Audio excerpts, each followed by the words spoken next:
Last time, our adventurers rescued Henry's wife, Atlas's mother, and at the end of that tunnel, they found themselves a door that opened much more than they would have expected.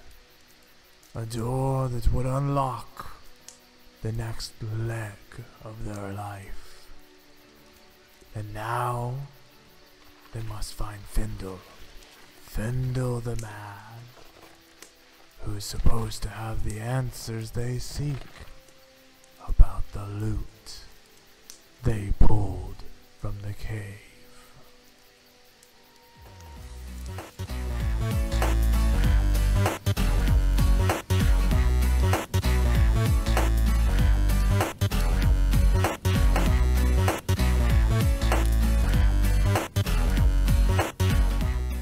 With the loot in hand, the adventurers find themselves in the cave that the bandits had used as a hideout. The cave which held artifacts from long ago. Now our adventurers need to make a decision on what to do next. So what do you guys want to do? Leave the cavern.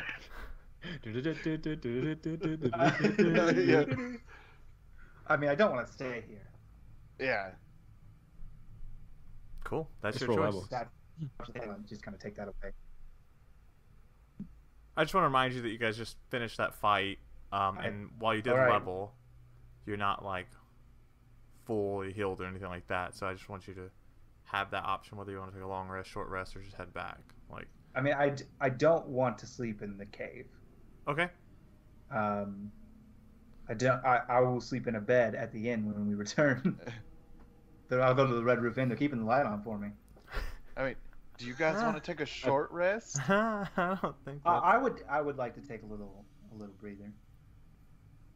Is everybody in with that? Yes. Yeah. Okay, cool. Do you have the bardic rest ability already? I do. Nice. Okay. So you guys get an extra D6. if you Oh, spend nice. hit dice. Yep. So it should be able to bring you back up pretty Okay. quickly. Mm-hmm. Yeah. Easy. Capped it. Yeah. So that would involve you singing me to my rest.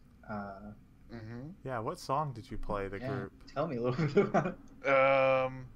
It's gonna be Heavy Sleep by Grouper. I'm not familiar, honestly. Could I you sing feel me a like- couple parts? No, I can't. I feel like Okay. Devin's It's an instrumental. responsibility is gonna have to be So- like putting YouTube links of these songs that Alex references every time.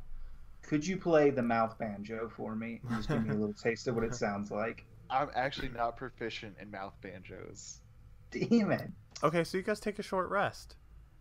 And you guys heal up, you lick your wounds in the last fight, and now with loot in hand, you guys make your way out of the cave, correct? Correct. Yes. Cool. As you guys kind of walk your way out of this cave, you guys need to roll perception checks for me, please. Ooh. Danger around the corner. Atlas got a 5. I got an 8. The late crescendo rolled a 3. Ah, excellent, excellent. You We're all done really so well stoked at about this- our stuff. at this perception roll.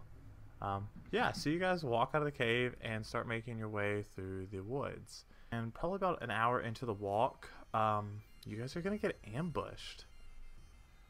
That makes sense. Happens Yeah. every time. I don't think we should. Did you say I was looking behind me the whole time? We deserve it. Yeah, but you roll perception checks to see if you spotted these guys. So I gave you the opportunity.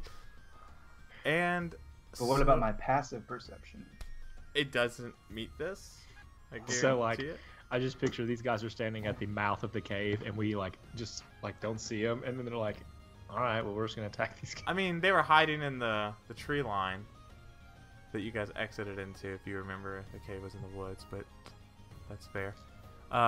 So yeah, you guys are walking, and you guys get ambushed from the back, and marching orders had Me up front, Kristoff in the Atlas back. up- Yeah, No, I was middle. You no, were middle? No, that's Alex Yeah. was middle boy. Yeah. because you were back, and then Henry was the very, very back. So That's true. 'Cause you couldn't see in the dark. roll a Constitution saving throw for me, please. Okay. That is a 15. You're good, but you're gonna take 2 bludgeoning damage as you're hitting the back of the head with an axe. Ow! Gosh. Yep. Damn. Yeah. Ow. And so as that happens, we're gonna have a little scenario here because behind you, you see 3 very familiar faces. You see Craig, the half-orc, and the dwarf and the elf. Adds And up. Craig says, All right, well, I want your gold. I will give him my axe. I attack immediately.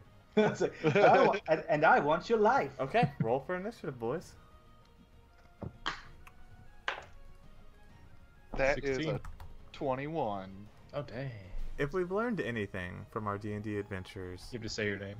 no, I mean, that's not what I was going to go with, because I'm going to ask for all your initiatives again. It's just that, like, Shane says things like, that NPC that doesn't mean shit, he's going to mean everything now. Oh, absolutely. Yeah. Atlas, what did you roll? Atlas rolled a 16. And Rowan. 21. And Kristoff. 22. Ooh, these are all high initiatives, so let me roll for my 3 banker bros here. The Banger Bros. Not so good. They're like, even though they had the ambush, they're just like late to the party, it looks like. They got their Well- surprise round. I got the blood to prove it. That's true. Okay, so let's set up the combat here. Behind you, directly in front of Kristoff, is Craig, the half-elf orc, wielding his axe in his hand. 15 feet back is the elf that you don't know the name of, and he's wielding a bow. And then 5 feet back from Craig, kind of on his flank, is the dwarf wielding a 2-handed maul. And we're going to start combat with Kristoff. But before we get to that, Rowan, what is your dex modifier? +3. Oh, much better than his. So you're going to go second. Okay. This is on you, Kristoff. What would you like to start the party with? And you are face to face with Craig with a gaping wound. That's a tough question because all of my instincts, as Scott Shane tell me, murder, never stop murdering. But Kristoff, I think, has led a gentler life than the Shane saw, and so I'm going to turn to Craig, and I'm going to speak to him. I'm going to use my mouth words. Okay. And I'm going to say, Craig, you do not understand what you're doing here. Turn away now, and all can be forgiven. And that's going to be a diplomacy check. Okay. So And that is a 19. that's pretty high. Diplomacy, kind of my steez. And he's not very bright, and so he's gonna have to contest that with a wisdom roll. So I'm gonna have to roll pretty high. So what's your total value? 19? 19 total value. Oh, I basically have to roll a crit 20. I don't. So he says, I'm pretty sure I want to rob you. yeah, no, and he looks Yep. back to his guys, and they're like giving him like the no, we're gonna rob you thing. You're better than that, Craig. You're an adventurer. You value your skills, you value your work, your reputation speaks for you. You're worth 20 gold apiece. I've heard it on the streets. That kind of value comes with integrity. You're not some common thug, some bandit. You fight the bandits. And he says, Good point. For 20 gold, I won't fight you. Oh, does anyone have a gold? He actually took one of mine earlier for a beer, so... to be fair, you checked his beer earlier. What, or Craig, can it be 19 gold instead since I gave you one earlier? No, my fee is 20 gold. And you hear the dwarf go, Why are you talking to him? I thought we were gonna rob him, Craig. No, wait. We might be able to get 20 gold out of these guys. I'm going to introduce you to Willow now. And that's my axe's name now, forever, Okay. is Willow. So he turns around and he speaks to the elf? So yeah, well, he doesn't, like, fully turn around. He's speaking to the dwarf, but he, like, turns his head to talk to him.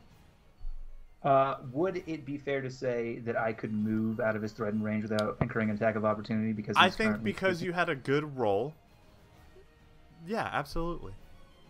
Then I'm going to step back 10 feet and hurl an ice knife at the elfman. Just so I... And then 5 feet back is the elfman. No, the elfman's 15 back and kind of, like, staggered, and then the dwarf is, like, right behind him. Okay, so I'm going to throw an ice knife at the dwarfman. Okay. Whoever's in the middle. So, like, he's within a 5 feet radius of Craig, correct? Yeah, he would. Okay, so I'm going to throw the ice knife at dwarfman. And that is going to be a 17 to hit AC. And this is ice knife? For the podcast, knife. Will you...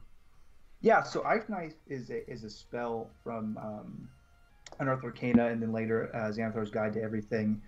It's basically so a lot of spells we have that will require an attack roll. Some of them require some sort of ability check or saving throw to be done by the targeted spell. This one's kind of a little bit of both. So the initial attack is you summon a shard of ice using your magical energies, and you hurl it like a projectile at a target. If that attack is successful, it's just like you hit him in the chest with like a dagger or whatever. It does 1d10 damage. Is this the damage of the ice shard? Then the ice shard explodes. Whether it's a hit or a miss, the ice shard explodes, and every creature within a 5-foot radius of where you threw it has to make a dexterity saving throw, or they will take some additional cold damage. Got it. Okay, so I'm sorry. Did you throw the knife at Craig or the dwarf? The dwarfman. Okay, so the dwarf, that is... I'm pretty sure that's going to hit. Yeah, so that hits him. And how much damage do you do to him? I do to him the princely sum of 5 damage. Okay, and then Craig's got to roll a dexterity saving throw. And so does the dwarfman. Damn, that's strong. Yeah, it's the earliest AoE spell you can get. And each creature... Wow. Okay, so the dwarfman rolls 2. Okay, so the dwarf is going to take full damage. Craig is not. Okay. And that's going to be pretty good. That's going to be 10 damage. So 5 and 10. Okay. Just do some math. Of cold damage. Alright, so the dwarf's going to take... And Craig's going to take 5. Okay. Alright, so...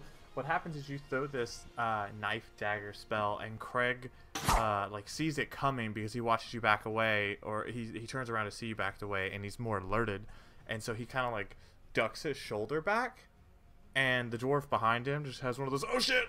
and it hits, and so Craig, being already of sound mind, like got like this is not a good thing, and it kind of does a duck, and so ice just kind of scales across him. Dwarf just takes it full on front, and when he like stands back up, his beard is just like rock solid ice. Yeah. I was desperately hoping for the old missed me. Wasn't aiming for you. Boom. And then I'll go ahead and I will take my full movement speed of an additional 20 feet backwards. Are you a wild sorcerer? I'm not. Okay, just tracking. Dragon so type. Yeah. All right. I have a dragonic heritage. Okay. Thank God. That wild magic hurts. Wild magic is so fun, though. It's one of my favorite things in all of D&D. Okay.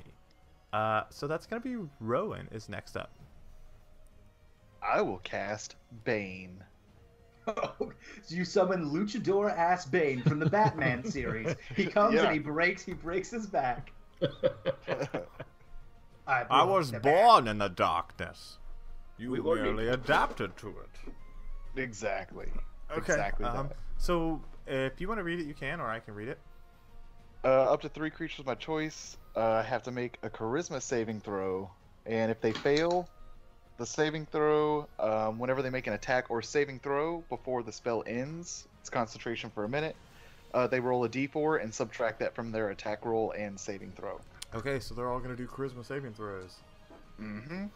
And your DM was smart enough to make all their fucking charismas different, I'm sure. Alright. Oh, he's dumb. It's Craig. Well, I think an 18 will succeed for Craig. It does. The dwarf. Oh, that's the 16 for the elf. Mm-hmm. And then the dwarf. He's the charismatic one of the bunch. And that's an 18. Yeah, they all succeed. They all succeed. Those are my good rolls for the fight, guys. Everything else will be 3s and 4s. Good deal. Okay. Get those rolls out of the way. Thanks. So, okay. So, Bane, I imagine that you, like, play a song of some sort to cast this? So, what song would you play to bestow this curse of yours? Miley Cyrus Wrecking Ball. None of them, because it didn't work. All discordant notes. Yeah, it's just... Yeah. Yeah. Is when you fail on Guitar Hero and it's goes... Yeah, just to Yeah. upset you. Yep. Okay. Yeah. All right, that's solid. So Craig, man. So Shane, just so I'm tracking, you went behind both your teammates, correct? Oh yeah, I for sure sure. get 30 full That's. feet I away. wanted to make sure I heard that correctly. Okay. So Craig's gonna run up. Actually, this is like poetic, right? He's gonna run up to Rowan, and he's gonna say, "Worth 20 gold, am I?" And he's gonna attack. And let's see. That was always your claim, not mine. Don't put that on my. No. Rowan came and goes 20 gold a piece. Remember, he like talked shit about him. So this is poetic. It's super not. So he like runs up and cocky enough. He still +5 to hit. Not even better. So he comes in and goes sideways and is getting really cocky about his ability, and you're like almost haphazardly. You're just like fumbling with your thing, trying to get your Bane spell to work, and like you look up and just kind of like sidestep, and he just like whips you. You're like oh that's cute. You're right there, and you're messing with your violin. So I'll pay attention to you in a moment. Well, I have a loot now. Oh, That's a why I loot. suck with it. I'm figuring it out. There we go. That's right, because you have this magical loot. Okay, cool. Next up is going to be Atlas. So just to repaint the field, it's Atlas, Rowan in between you and Craig. Craig, now 5 feet closer, and then the dwarf 10 feet behind Craig, and then the elf kind of at an angle backwards to the back right. I about want to 20 feet attack away. Craig wherever he might be. Yeah, you step up to the side of Rowan and you swing your mighty weapon. It's a 21.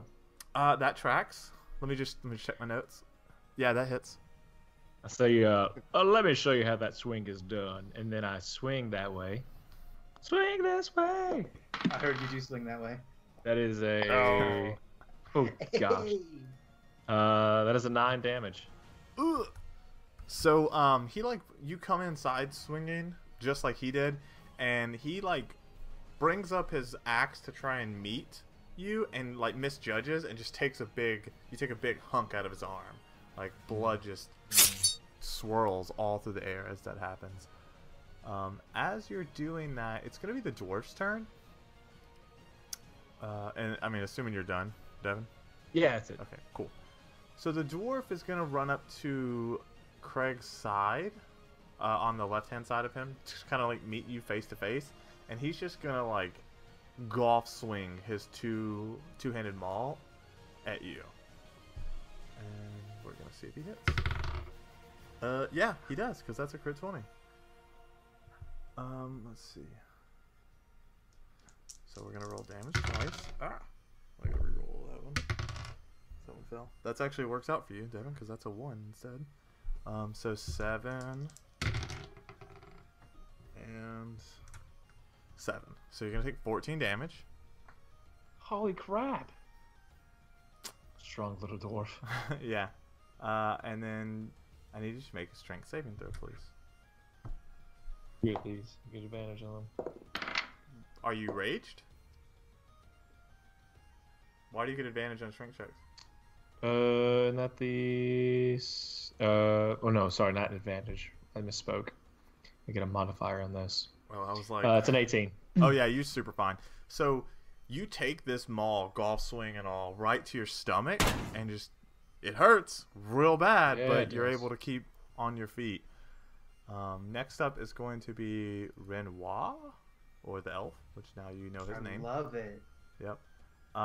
So he takes his bow and he's gonna knock an arrow in it, and he's going to take a shot at Kristoff, seeing that he's Ali, throwing Mbaye. Ali, ice Mbaye.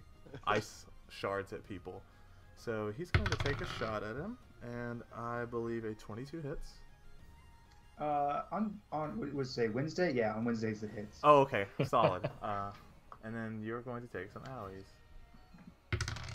You're gonna take 5 piercing damage. So he knocks an arrow and he lets it free, and you're just too busy dealing with your spell that it like grazes you as it goes by.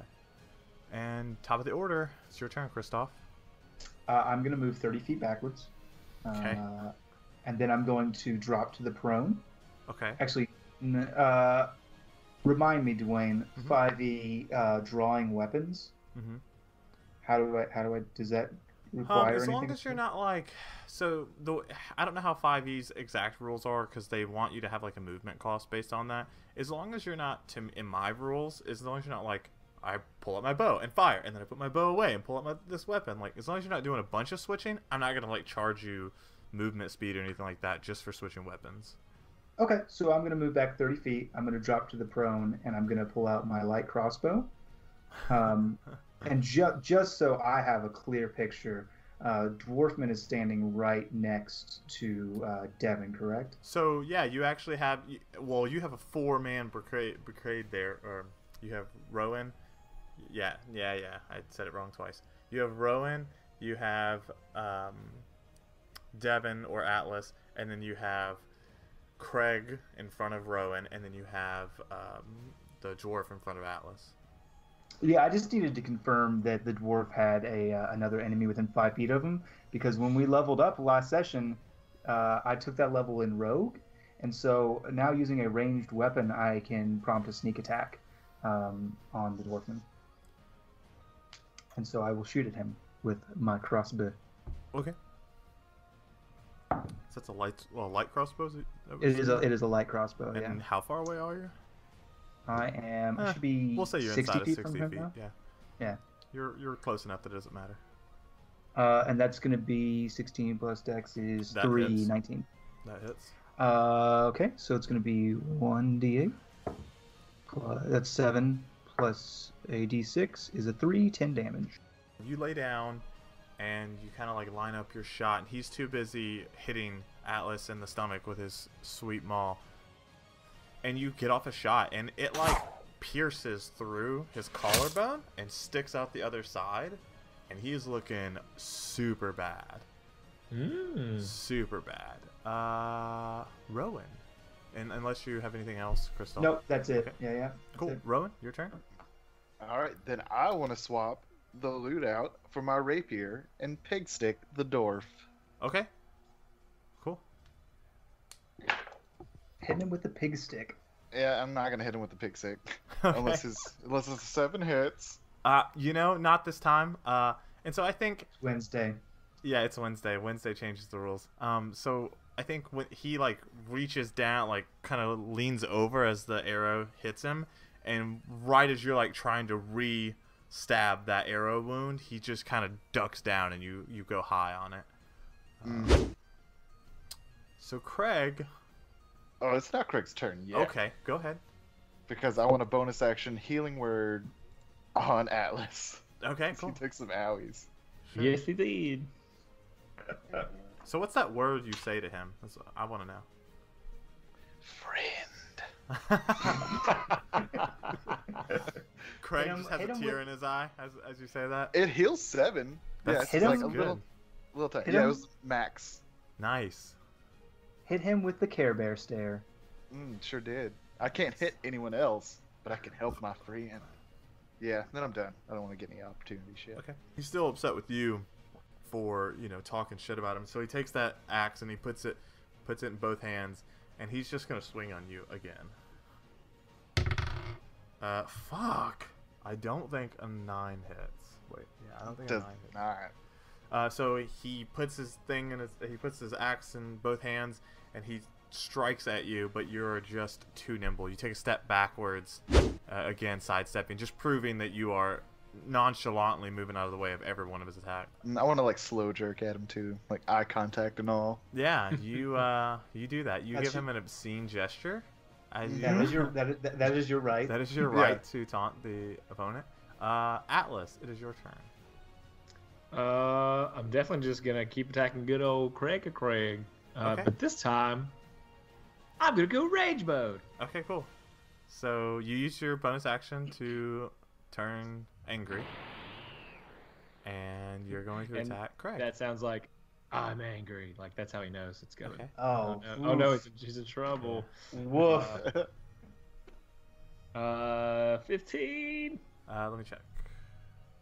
Survey It's a close says that's a hit. Oh, Yatta! woof. All right, fantastic. Give it a D12. Ooh, That's 11 plus 3 plus 5, 16. Okay, so you take your two-handed axe, and Craig is too busy licking his wounds from missing, and you cut him right across the neck, and he goes down. Tasty. I'm done. That's it. All right. Is it fair to say that the last thing he saw was my obscene gesture? I think that is fair to say. I think that's exactly what happens. He's like shocked by what you're doing, and just doesn't even see Atlas come across his neck. As he bleeds slowly, the life draining from his eyes, he looked at you, slow jerking. Yeah. Next up is going to be the Dwarfman. He wondered in his mind if there was a god. And so The the obscene gesture Dwarfman, said no. now seeing Craig on the ground, bleeding out, is going to take a swing against you again, Atlas, for striking down his friend. I'm going to say that hits. I think a 23 hit. Yeah, last I checked. It's pretty close. Let me check. Yeah. Confirmed is Okay. Wednesday. So he's gonna take this maul and shove it like a vertical thrust straight to your chest and do 11 damage. 11. Have resistance. Does that help? I mean, yes. Resistance means you are going to take 5 instead. And then I'm going to need you to do 11. strength saving throw, which you are good at. Which I have advantage on. Yeah, so that's a 15. The highest. Yeah, you're good.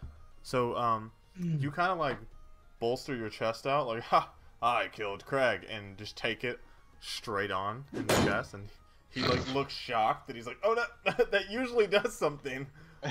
Usually people move when I hit them with my giant hammer. Yeah, and so the elf, he's gonna be last at bat, and now seeing that the caster he had previously shot at has ducked down, and you've taken down his friend, I think, yeah, pissed off or not, he's gonna take a shot at you. Even seeing his dwarfman friend not to do any real damage to you. I'm gonna say 16. It hits. Okay, so he's going to hit you, and he's gonna do some owies. Oh, not a lot of owies as it turns out. 4, which is half. So you take 2 piercing damage. And I think the same thing. I think the arrow like hits, and because you are just like wrought with rage, it just kind of like bounces off of you. Almost magical in nature. All right, Kristoff, top of the order, bud. So I think seeing this this dwarfman distracted with the raging barbarian that I really just met, I'm gonna have I'm gonna load up another bolt, and I'm gonna try to put one right between his eyes. Okay. And that is gonna be a 16.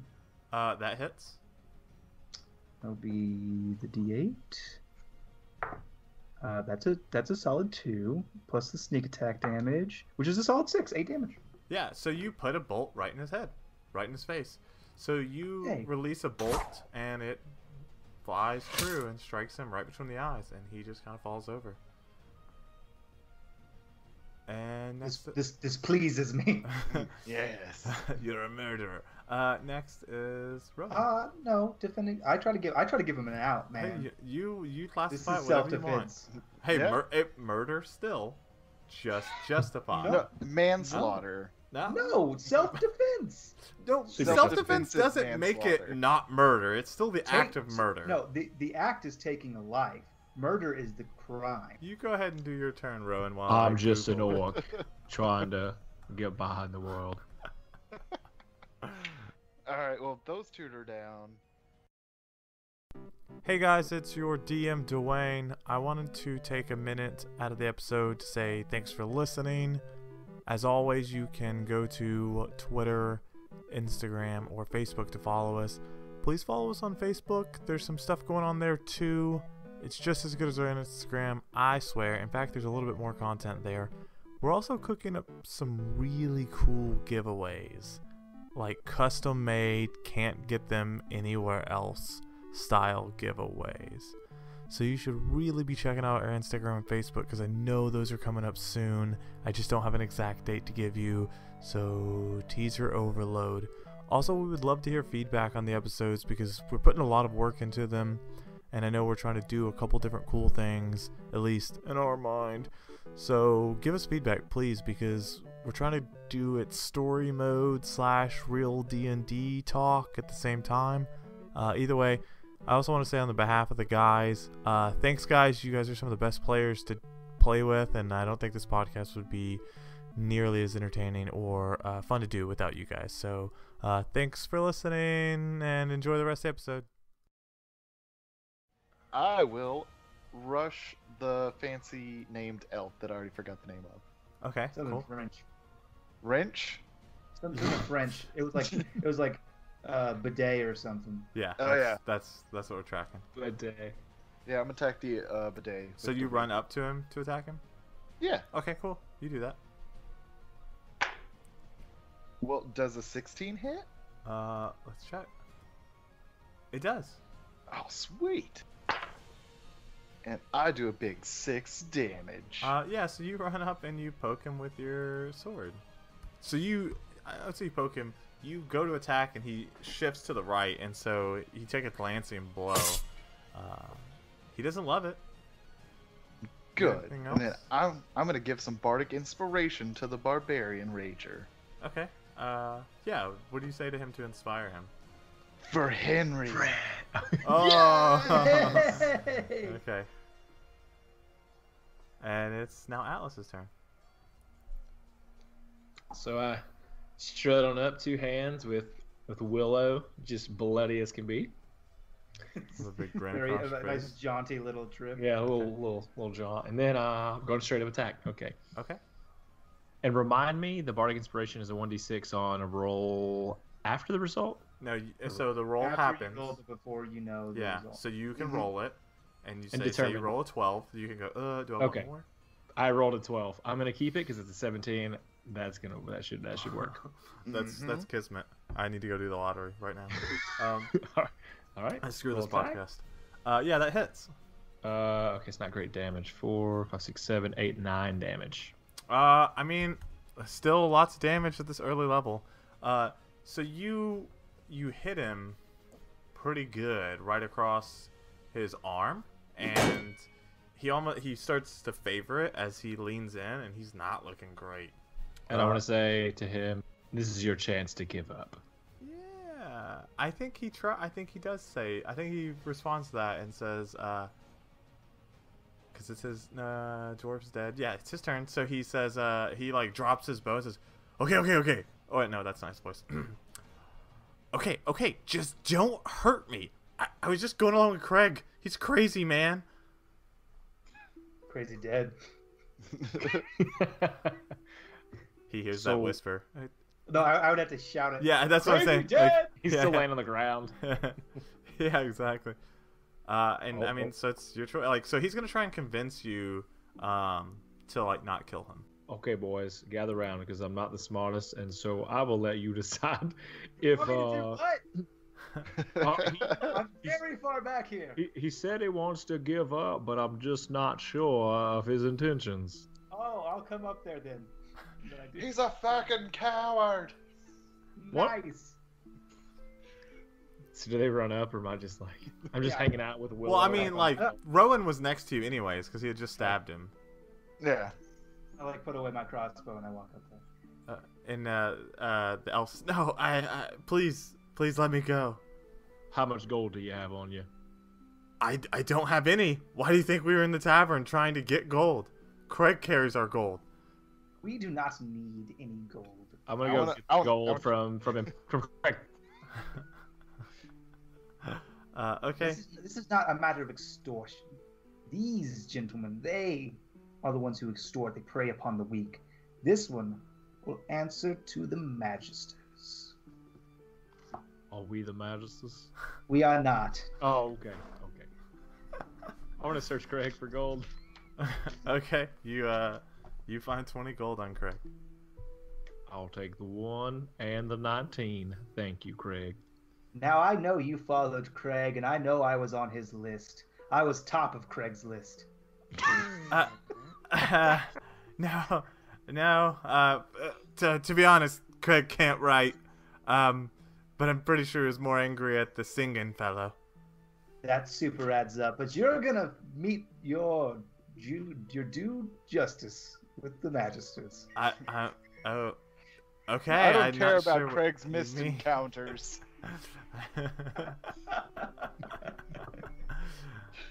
You know, Craig, he was always trying to steal from people or sell old furniture for a tidy profit. I mean, he's not gonna fight you guys back because the other option is death. So he kind of just shrugs and says, well, it's better than dying, I guess." Give me your crossbow, or whatever weapon he's using. With I a mean, regular bow. He threw the bow on the Cross ground. fighting. Okay, I want to pick it up so he doesn't try anything. And your Yeah. shoes. And your shoes. Okay, so he like kneels down and with one arm unties his shoes because he's favoring the other arm that's now missing a giant chunk from an axe. I'm sorry about that, but you should have attacked. I Hey. mean, Yeah, Atlas, do you know how to use that bow there? I don't, but I was. If you do, you could certainly have it. I just want this fellow to use it against us. That's fair. I'm gonna just put my crossbow at him and be like, somebody search him for hidden weapons. I You could will have a search. dagger or something. We have a nice pat down. okay. Roll a perception check as you search him, or an investigation check. Excuse me. Well, if he has something, I probably didn't find it. It's a 7. I touched his back and was like, yeah, he's clean. No, I think he like spreads out one arm and you walk around him and like you kind of just give him a glance like looks clear. Like I don't think I need to touch him. Looks fine. I don't blame you, but we gotta keep an eye on this one. Why don't we just have him completely stripped naked? I mean, I'm not so much into elf wang. I appreciate that I can Well, he'll keep be my marching in clothes. front of us, so we don't have to see it. I do favor elf bottom. All right, so we escort him back to town. Yeah. We're back to- Naked. Okay, so you guys, you all gained 300 experience, by the way. Well, Oh, no, nice. excuse me, 200 experience. Oh, still pretty high. Yeah. We stopped an guys. ambush. Yeah, you guys only killed 2 of them, so. I'll do this. I'll give you 250 for the cleverness of Of our cleverosity. well, just taking him hostage instead of straight up killing him. Yay. Atlas, you had the exact same experience as Kristoff, so whatever Kristoff is at, you're at that now. And Which then- will put you at the princely sum of 701 half. And then Rowan is 50 experience further than everyone else, so. Correct. Because he's the chosen one. He's the chosen one. Okay, so you guys Ooh, walk. Wilson. You guys walk further, and it's starting to get darker. But you see the town. You can see the wall, and the 2 towers stand tall over the walls. Guards posted on each tower, standing vigilant over the coastal town of Oxbane. You can see the gentle light of torches fill the night sky, and the stir of the town as it echoes over the walls into the fields as you approach. And as you approach, there's unless you were gonna stop before that. I was gonna like hail the guards. Yeah, I was about to say that's what I was about to do. So you run into as you're like walking a guy point blank. There's a guard, and his name is I already had a guard. Guard number 1. Yeah, no. So the guard, a half-elf soldier, walks up to you in the guard's garb, and you can see the sigil of the town, and he says, "What do you have here?" I'm going to take the elf's clothes. Like I'm going to take his shirt and I'm going to rip a strip off of it, and I'm going to take that and I'm going to tie it as a bow around his neck, and I'm going to do my most flagrant bow, and I'm just going to say, "A gift for Magister Tressel from Kristoff Shindo." Okay. Did this guy do something wrong? Oh, he's super a criminal. So we don't do slave trades here. Nope. No, not slave trade. Bandit.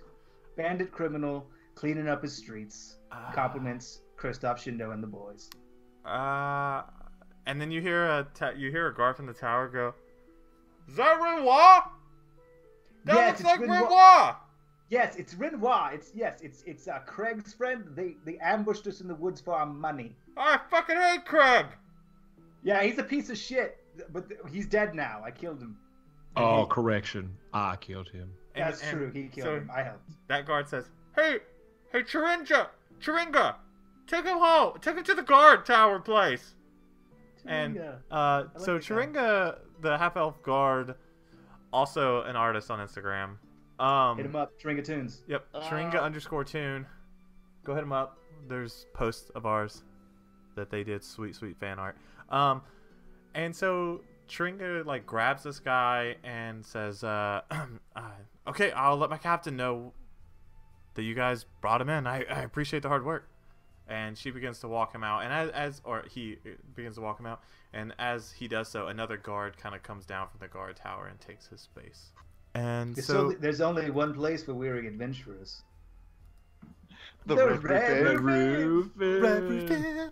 We'll keep the light on. Okay, so you guys want to go to the inn and rest?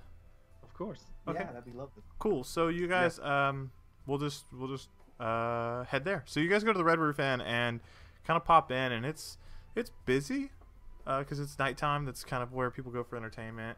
I believe they have a band there. I can't remember though. Let me just check the notes here. Excuse me. But either way, so you go into the Red Roof Inn, and you see everybody drinking and having a good time, and you now can get a room. What time of year is it?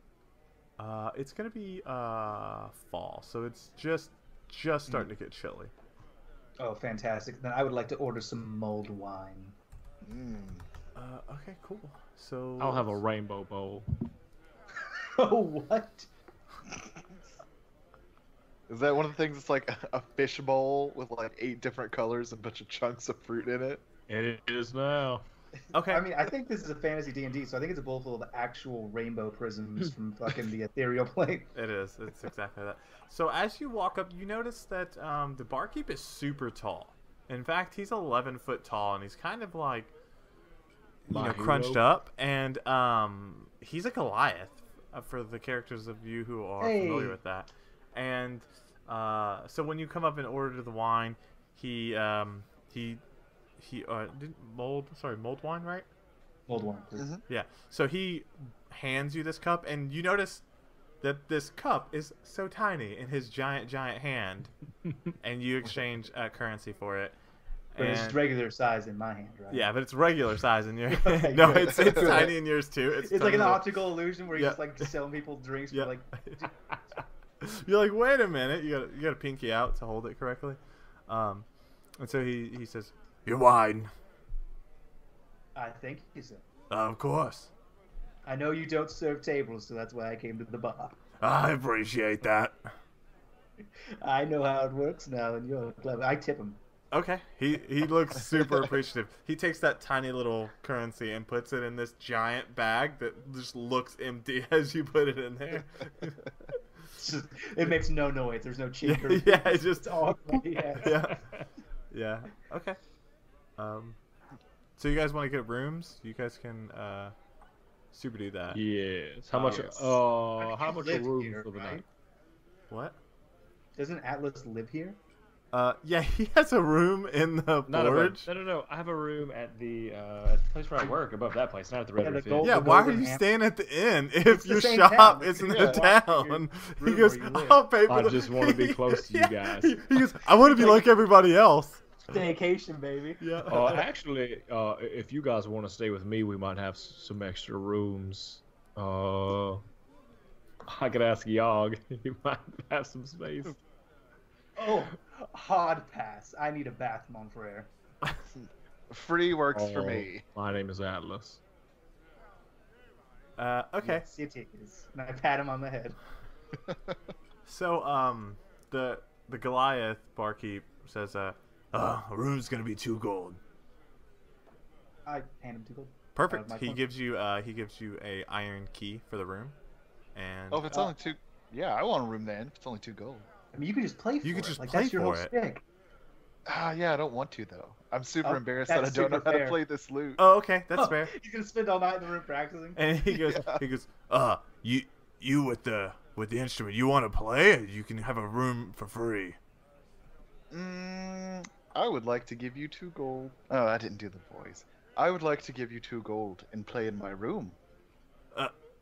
He like scratches his head, and as he scratches his head, you just hear the thick like from this Sounds like giant somebody scratching rubbing a his head. fucking leather Driving coat. up with a Yeah, comic book. yeah, exactly.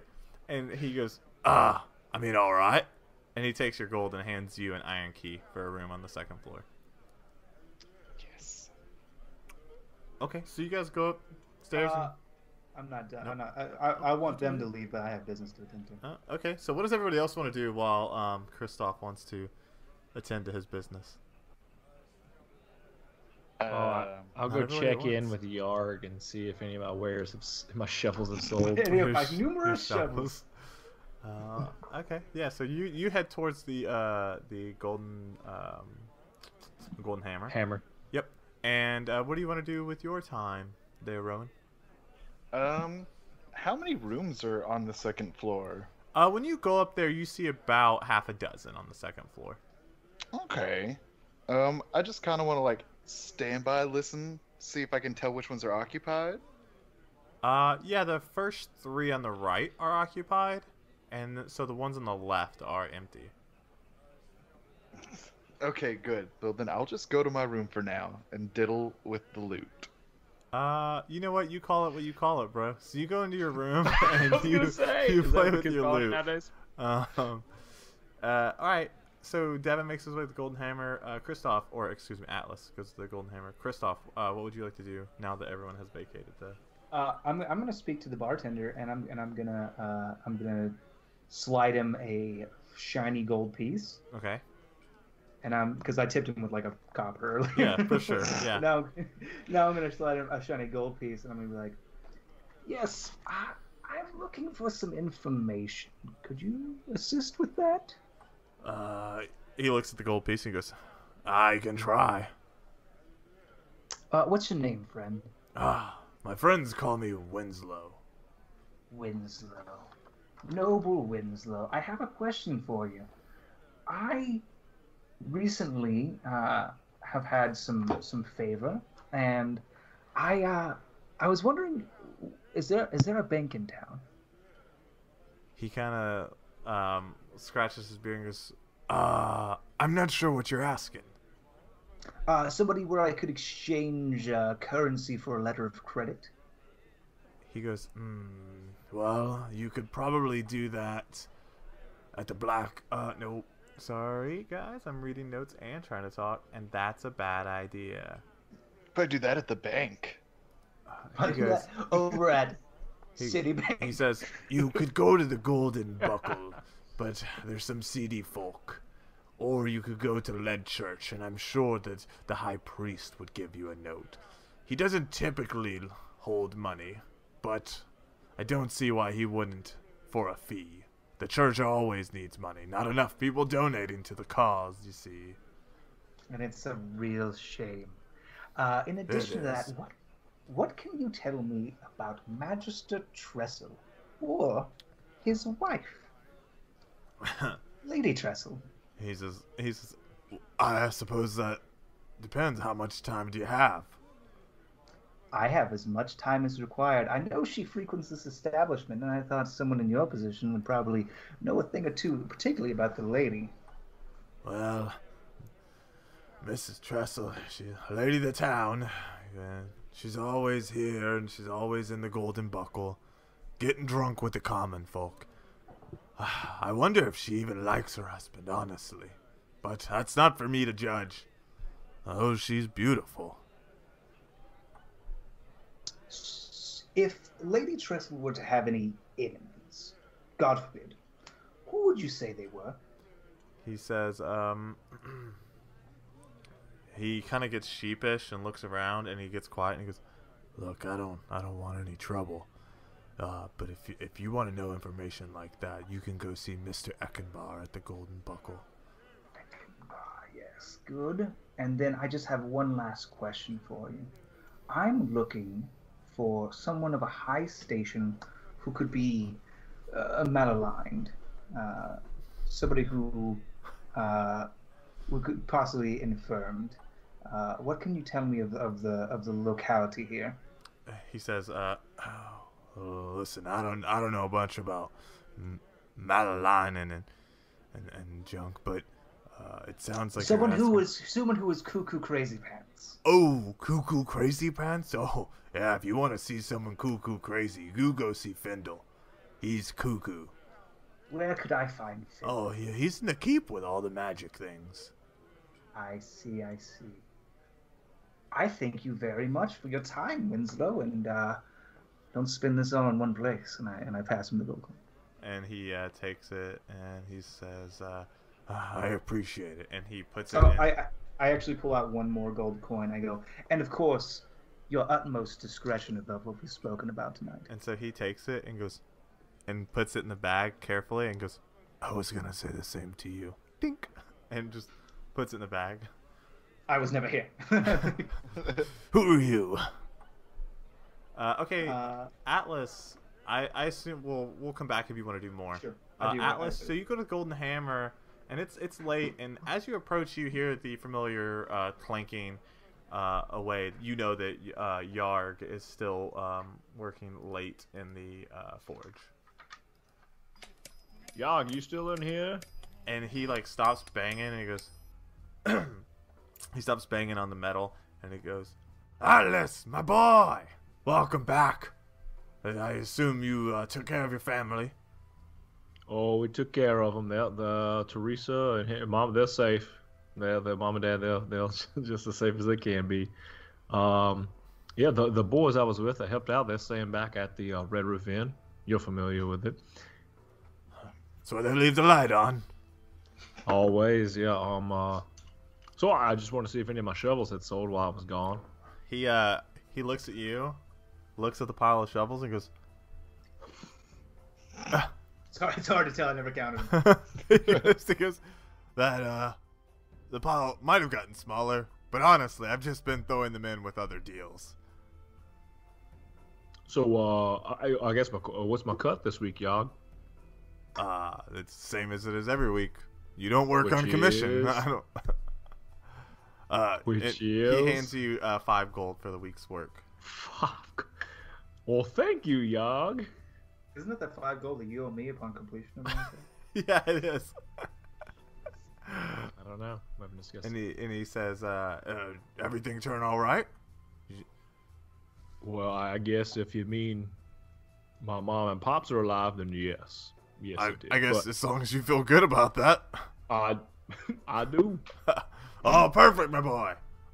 So anyway, I'm gonna go hit the hay and maybe go talk to the guys in the morning. So I won't be at work tomorrow, but it seems like I got enough shovels it'll hold off for a while. He says, actually, it would be great if before you ran off in the morning, you could help me with a little bit of the forging. I mean, you've been here long enough that you know that torrential forgery is not easy to do alone. Yeah, okay. Whatever you need, Yog. Great. It's the least you can do, taking a day off and such. Go get some rest. Okay. And before you even leave the room, you hear the clinking of metal again. Alright. Let's go back to Rowan. Do you want to do anything else before going Betty bye? Nope, just diddling the knot fiddle. Okay, cool. Salute. So, you've been with it long enough. You took a short rest, and now that you're resting, you're gonna. I assume you want to attune to the lute. Mm-hmm.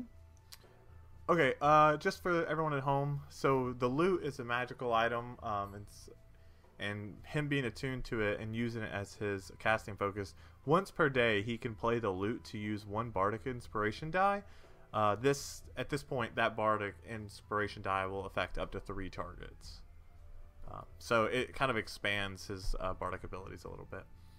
Alright, so you're going to go to Betty bye. How about you, Kristoff? Betty bye, or do you got some more stuff you want to do? I have so much to do now. I need to head to the Golden Buckle. Okay, cool. So you head to the Golden Buckle. And you... as I enter, I'm keeping an eye out for Lady Trestle. So you approach the Golden Buckle, and it is run down. It's still respectable, but where the red roof end is clearly upkept and the outside's been cleaned, you can tell that like there's moss growing on the outside of the walls. The door's a little dingy, and when you enter in, you don't see Lady Trestle, but you see a rougher crowd as you enter the Golden Buckle. There's no music, but there's a lot of talk, and people are playing cards and dice games, and that's where you're at. I'm going to. I assume there's some central point. Somebody who's the proprietor of the establishment. There's a bar. Yeah, there's a bar at the back. I'm going to go approach the barkeep, and I'm going to say, "Excuse me, good sir. I've been told this would be the place to seek a letter of credit." So the man turns around, and he's got a strong jaw, and on the right side of his face is this large scar going from his high cheekbone down to his neck. And he has jet black hair, like down to his shoulders, and he says, and it's a human, and he says, "We definitely do credit." I'm not looking to borrow money. I'm looking to exchange currency for a letter of credit. Well, I can hold on to your gold, and he kind of like stretches and cracks, if that's what you're looking for. And the letter of credit would be redeemable at other such establishments. Oh, yeah, but I'm going to have to take a little off the top, right? You're aware of that. Yeah, 20%. That is extortionary. And he says, he kind of like flexes his arm and he goes, keep your gold safe. People know that old Orin, he's good for what he says. Well, maybe we'll address this now. Would you like to borrow some? Reasonable rates. No. You are 1,000% Gaelic. I can. You have it tattooed on your forehead. What did you call me? No, perhaps you can assist me. I'm looking for a gentleman named Eckenbaugh. And he looks around and goes, "Who wants to know?" My name is Kristoff Shindo. Pleasure to meet you. Nice to meet you, sir. And why do you want Mr. Eckenbaugh? I would like to propose a proposition that I believe will be mutually beneficial for both of us. Oh, yeah. Let me just deliver the message. What's the proposition? I'm afraid it's of a private nature. Oh, I'm afraid Mr. Eckenbaugh is a private man. As is Mr. Shindo. If he would like to meet with me, that's very well and dandy. But if he would like to decline this 100% beneficial to him and beneficial to me business arrangement, that's his prerogative. I can't speak for the boss, but if I knew a little bit more, I could probably tell you whether he would like to meet with you or not. I would be taking considerable risk to even mention the nature of the deal, if you understand. And he looks around. He goes, "Does this establishment look like a place without risk?" I consider it to be a family-friendly atmosphere. He kind of gives you an eye. He goes, "I don't know what kind of family you had, boy, but Oh, it's a fucked up one. My brother tried to murder me. I wonder, was he onto something there? Maybe you should have said more than you did." That's super fair. Anywho, if you could just pass the message on to Mr. Eckenbar that we have a foe in common. And he kind of like rubs his chin. He goes, "I can tell you, Mr. Eckenbar has lots of those. But if you could just, drop that name. And you can whisper, you can tell just me, you can write it on a piece of paper. But if I can tell him who you're trying to, friend of a friend kind of deal, I might be able to get you that meeting." And he like slides a sheet of paper and a pencil in front of you, or like a writing pencil. No way, no. You do you, buddy.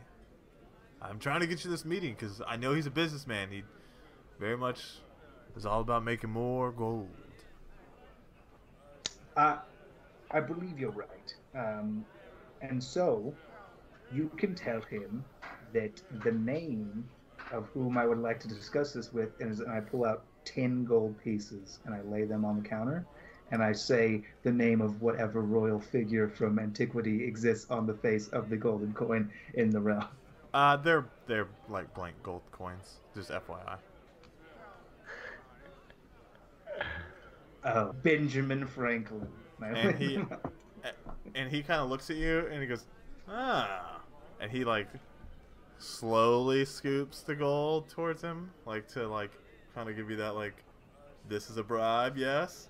This is need that meeting. Yep. So he pulls all that gold in and puts it in a pouch and puts it in his pocket and goes, and then puts his right hand out and goes, "Order an Eckenbar." Got him. Kristoff Shindo still. Nice to meet Shake his you. hand. So, you said you had an enemy, huh? Yeah.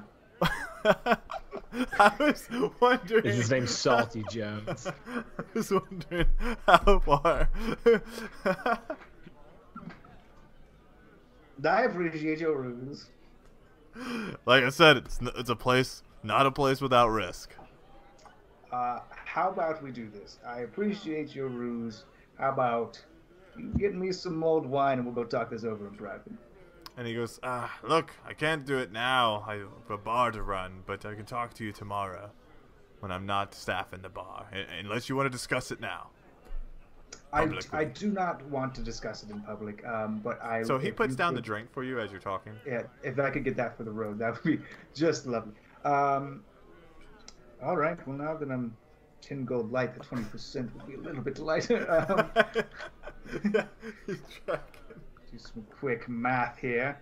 I would like a letter of credit in the amount of... You're making me do math on a podcast. I mean, you can just pick it. Like, oh, I want to... I'll deal with the 20% or whatever. I have and we'll round down. 216 gold. Okay.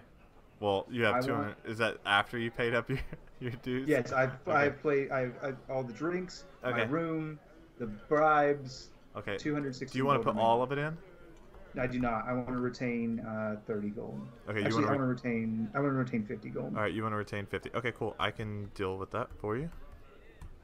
So you're gonna hold on to 50 and put 166 in, and then we're going to take that cut. So you're gonna have a note for 133 because I'm rounding. I'm rounding up in your favor, to be fair. Oh, I was rounding up out of his favor. I gave him, I used a calculator, and then it's 132.8, so I rounded up. So you hand him this stack of gold, and he goes, well, this the 20% still a thing. I understand. It's actually in a small lockbox. So here you go. You just hold on to that. he goes, "This is perfect," and puts it below the timer. Don't even need to lock it. And he quickly scrawls out a note, and from below the bar, he pulls out a seal, and he takes his left hand and kind of heats up the seal, and stamps it, and a wax seal comes across, a golden buckle wax seal, which is just like a buckle on the note. Just to be clear, can be only cashed in by me, correct? And he said, "If that's what you want," and that's what I'd have him write it up as. And so he adds that because he just did like a note, like this note gets you 133 gold, and so he puts your name on it. Okay. And he asks you to sign it. I do sign it, and I do want to check it for obviously any signs of deceit, because this fool me once, shame on me. Yeah, sure. So roll an investigation check. Yeah, sure thing. That's gonna be 15. Yeah, it's super real. Okay. It's super solid. Yeah. I wish you would have rolled 5 so I could say, "Yeah, you believe it's real." He goes, well, we can talk tomorrow. Just come around noon, a little after. I'd be happy to talk. I do have one last question for you, just since we are entering into more than one of those agreements. He goes, "I'll take that 10 gold as a, consulting fee." What can you tell me of a man named Fendyl? Depends.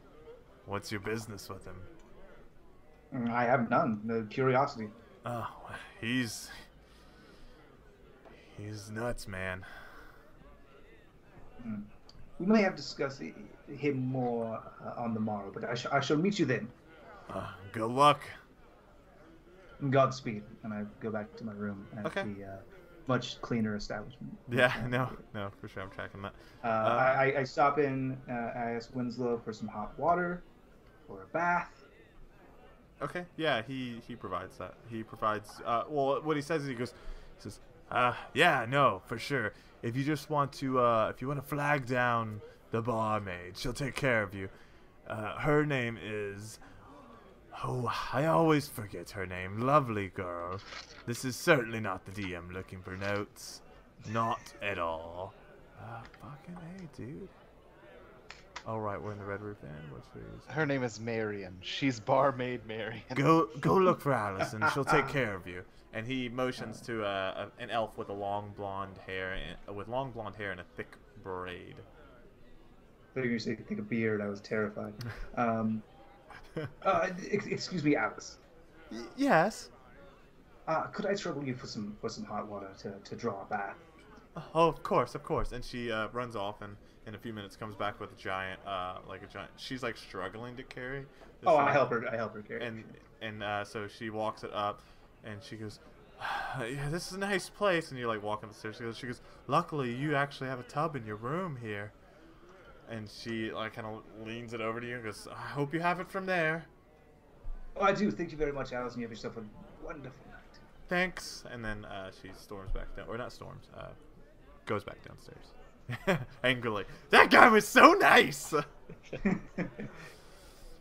I just like I appreciate the look on my fellow podcasters' faces as they realize that I'm not going to sleep with Alice. I do appreciate that. Today. Take that, D&D community at large, and then I have a bath and maybe some snacks. Our adventurers handily dispatched Craig and his dwarven buddy, but Renoir, he finds himself alive and to live another day. They find themselves back inside of Oxbane. There they are intending to meet with Fendyl the Mad. But instead they go around town, getting a bearing for the town, meeting new people. And that Kristoff, what does he have planned exactly? I suppose we'll find out next time.